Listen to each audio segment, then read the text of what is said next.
You have been motivated before. You know that feeling, the surge, the clarity, the certainty that this time is different.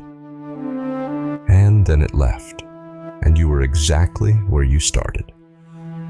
This video will show you why that keeps happening and what actually works instead.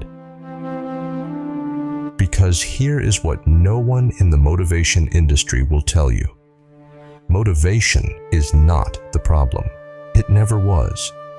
And later in this video, I will show you exactly why the moment you stop needing motivation is the moment everything finally shifts. But first, we need to understand what motivation actually is. Motivation is a feeling. That sounds simple, but it changes everything once you really hear it. A feeling is a state. States are temporary. They arrive, they move through you, and they depart. You cannot schedule a feeling. You cannot guarantee it will be there on Tuesday morning when your alarm goes off, and everything in you wants to stay still. And yet, this is what we have been told to build on. The entire self-help industry runs on this assumption, that if you can generate enough motivation, enough momentum, enough positive feeling, change will follow. It will not permanently. Because permanent change is not built from feeling. It is built from structure. And you cannot construct permanent architecture from something that disappears every few days. Here is what is actually happening when motivation leaves. Your identity, the deep structural sense of who you are, is defending itself. Every action you take either confirms or contradicts your current identity.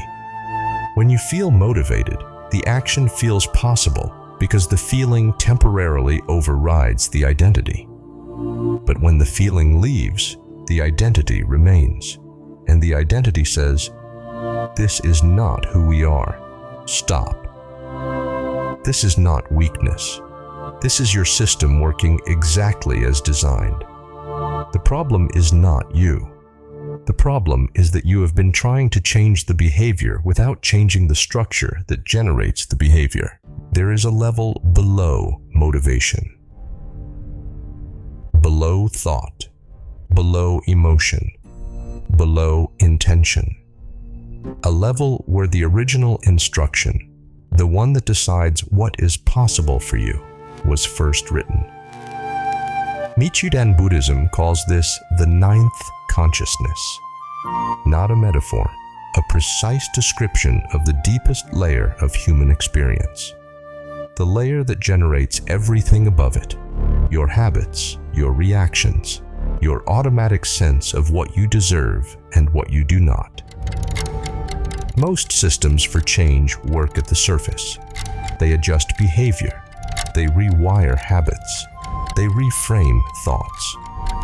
These things have value, but they cannot reach the floor. Because the floor is where the instruction lives. And until you change the instruction, the behavior will return to its original pattern every time. Think of it this way. Imagine a field of soil that has been dry for decades. You pour water on the surface. The water runs off. The soil rejects it because its structure has formed around dryness. This is not failure. This is what dry soil does. Now imagine water reaching the soil every single day. Not a flood, not a dramatic event. The same quiet action repeated, day after day after day. At some point, and you will not see exactly when, the structure of the soil changes. It begins to hold water. It begins to expect water. It becomes the kind of soil that grows things.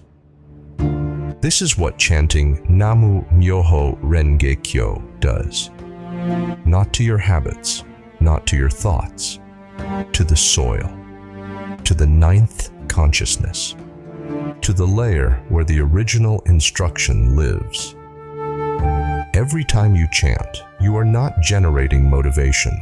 You are not trying to feel better. You are doing something far more precise. You are confirming the identity of someone who chants. And that identity, over time, through repetition, becomes structural. It begins to generate different behavior automatically, not because you forced it, because the instruction changed.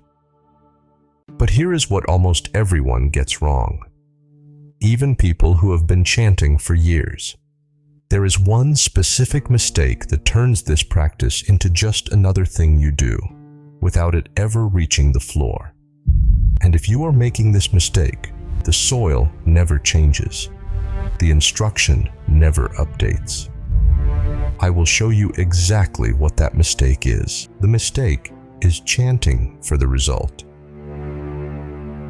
This sounds counterintuitive. Of course you want a result. That is why you started.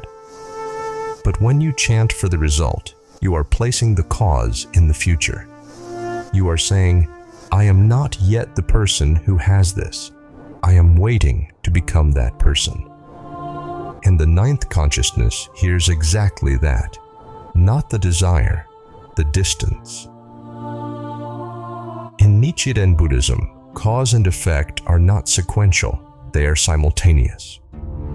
The cause does not come before the effect.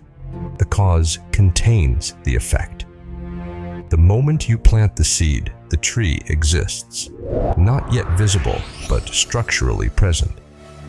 This is the principle of Ichinen Sanzen, 3,000 realms in a single moment of life. This changes how you practice. You do not chant to become someone. You chant as someone. Here is what that looks like in practice.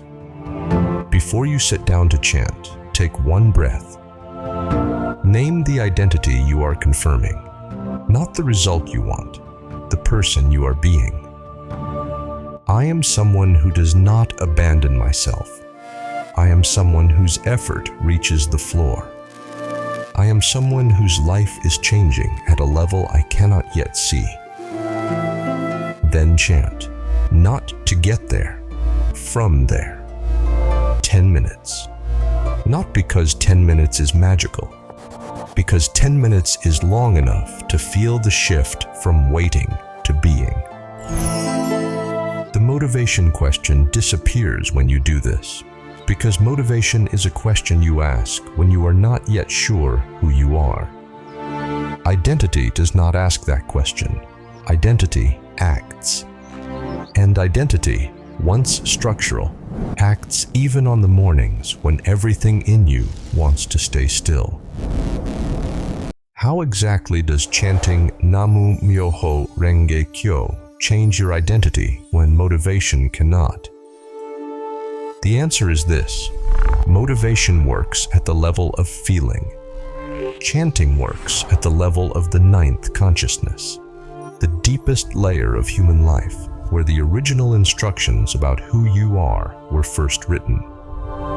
Every time you chant, you are not generating a feeling, you are updating an instruction. And instructions, unlike feelings, are permanent.